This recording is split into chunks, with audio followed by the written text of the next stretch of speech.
Assalamualaikum warahmatullahi wabarakatuh. Pada kesempatan ini saya akan menyampaikan pembahasan tentang kepemimpinan pendidikan di dalam perkuliahan dasar-dasar AMP dan dasar-dasar administrasi pendidikan sebagai berikut. 1. Pengertian kepemimpinan pendidikan. 2. Prinsip-prinsip kepemimpinan pendidikan. 3. Sifat dan asas kepemimpinan pendidikan. Untuk lebih jelasnya akan saya sampaikan satu persatu tentang hal tersebut. 1. Pengertian kepemimpinan pendidikan, yaitu adalah kemampuan seseorang untuk menggerakkan orang lain baik secara berkelompok atau perorangan dalam rangka pencapaian tujuan pendidikan. Juga dapat diartikan sebagai kemampuan seseorang untuk mempengaruhi orang lain dalam melakukan suatu pekerjaan. Menurut B.A. Mogot yang dikutip oleh Abdul Ghaffar Mutiara dalam buku Dasar-Dasar Administrasi Pendidikan, kemampuan tersebut harus didasarkan pada pengetahuan, sikap, keterampilan, dan kebijaksanaan untuk 1. Memimpin suatu kelompok manusia dalam usaha menghilangkan halangan yang timbul oleh kebiasaan atau tradisi serta mengembangkan ide-ide ke dalam cara kerja baru. 2. Menghilangkan dengan penuh kebijaksanaan pertentangan-pertentangan yang timbul dalam kelompok atau mencegah timbulnya pertentangan. Yang ketiga, mengkoordinasikan usaha-usaha perorangan dalam melaksanakan usaha bersama dan kesemuanya dilakukan semata-mata untuk menunjang tujuan dan program kerja sekolah dengan harapan pendidikan secara kontinu mengalami kemajuan. Dari segi kedudukannya dalam struktur organisasi, seorang pemimpin pendidikan itu terbagi 3 macam. 1. Pemimpin pendidikan yang mempunyai jabatan tertinggi atau top management. 2. Pemimpin pendidikan yang mempunyai jabatan menengah atau middle management. Yang ketiga, pemimpin pendidikan yang mempunyai jabatan terbawah atau lower management. Kalau kita ambil contoh, masing-masing jabatan tertinggi di sekolah adalah kepala sekolah atau kepala madrasah. Jabatan menengah adalah wakil kepala sekolah atau wakil kepala madrasah atau bidang kurikulum, kesiswaan, sarana dan prasarana, dan humas sekolah. Katz dalam buku Human Relation at Work karangan Kit Davis menyatakan bahwa kemampuan seorang pemimpin dalam melaksanakan tugasnya ada 3 macam kemampuan, yaitu 1. Kemampuan konseptual skill, yaitu kemampuan dalam mengemukakan pendapat berdasarkan suatu teori, konsep, atau pola pikir yang rasional dan dapat dipertanggungjawabkan. 2. Kemampuan human skill, yaitu kemampuan dalam memimpin seluruh karyawan sehingga tercipta kerjasama yang harmonis dalam melaksanakan tugas. 3. Kemampuan technical skill, yaitu kemampuan dalam melaksanakan pekerjaan secara operasional atau secara tuntas. 2. Prinsip-prinsip kepemimpinan pendidikan.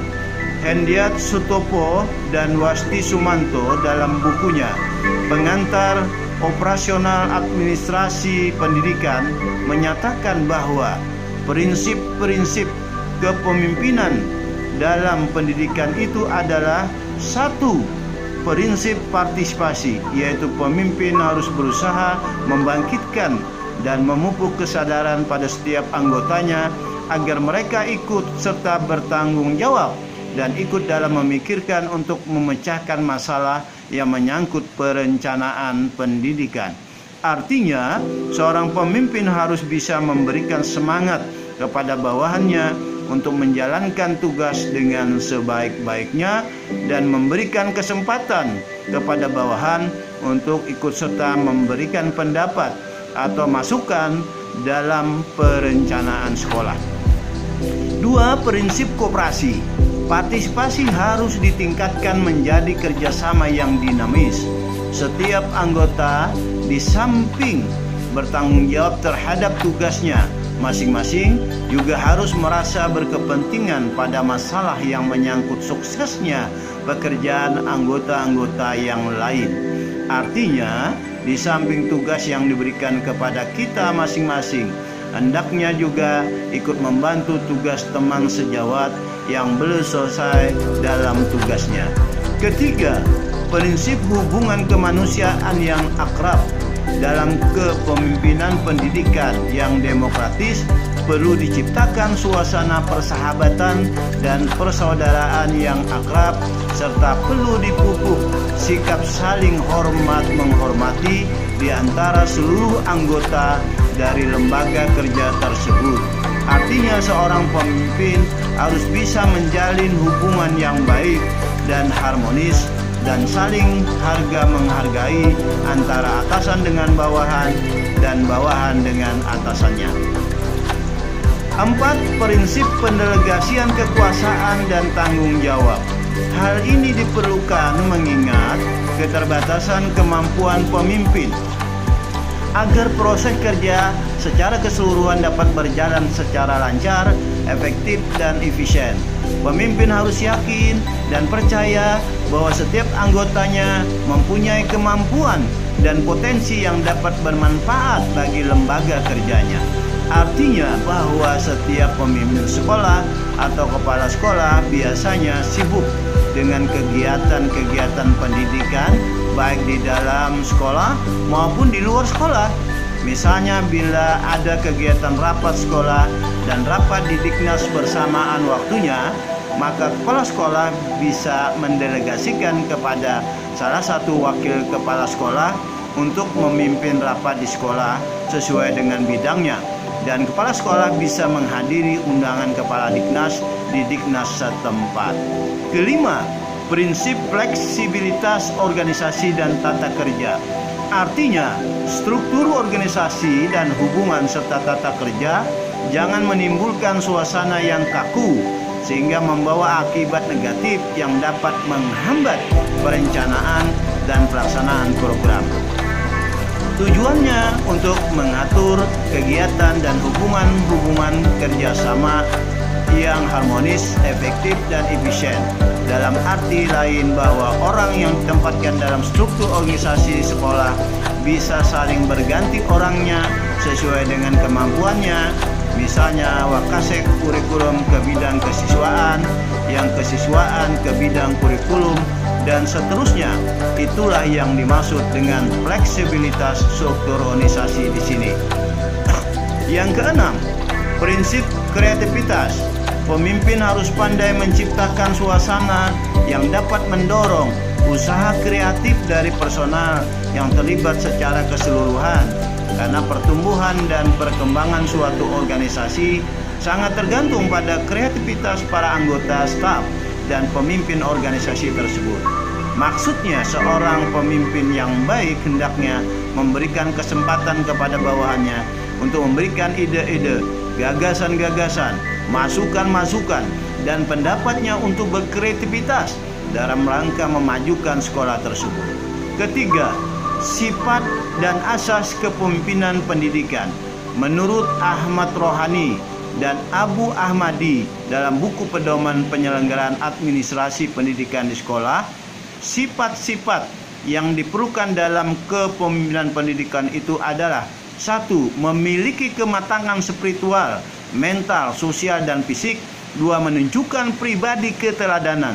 3. Memiliki kewibawaan dan keunggulan. 4. Memiliki keuletan dan kerajinan. 5. Memiliki kejujuran. 6. Memiliki motivasi yang kuat untuk memimpin. 7. Memiliki disiplin yang kuat. 8. Memiliki identitas dan integrasi diri. 9. Memiliki rasa tanggung jawab yang penuh. 10. Berjiwa merakyat. 11. Memiliki kemampuan teknis memimpin. Sedangkan asas daripada kepemimpinan yang dikemukakan oleh Ki Hajar Dewantara sebagaimana dikutip oleh Abdul Ghaffar Mutiara adalah: 1. Takwa terhadap Tuhan Yang Maha Esa. 2. Ingarso sung tolodo, memberi contoh atau teladan kepada bawahan. 3. ing madya Mangunkarso menggugah semangat kerja bawahan. 4. Tuturi handayani mempengaruhi atau mendorong dari belakang. 5. Waspada, waspada mengoreksi dan berani memberi dikoreksi. 6. Prasahaja, tingkah laku sederhana atau wajar. 7. Gemi nestiti, sadar dan mampu membatasi pengeluaran untuk yang benar-benar diperlukan. 8. Satya, sikap loyalitas yang tinggi ke atas, ke bawah, dan ke kanan, ke kiri. 9. Belaka, kemauan, keberanian bertanggung jawab. 10. Legowo, kemauan, kerelaan, dan keikhlasan menyerahkan tanggung jawab atau tugas kepada generasi muda. Demikianlah pembahasan tentang kepemimpinan pendidikan pada hari ini disampaikan. Semoga bermanfaat adanya. Terima kasih atas perhatiannya. Wabillahi taufiq wal hidayah. Wassalamualaikum warahmatullahi wabarakatuh.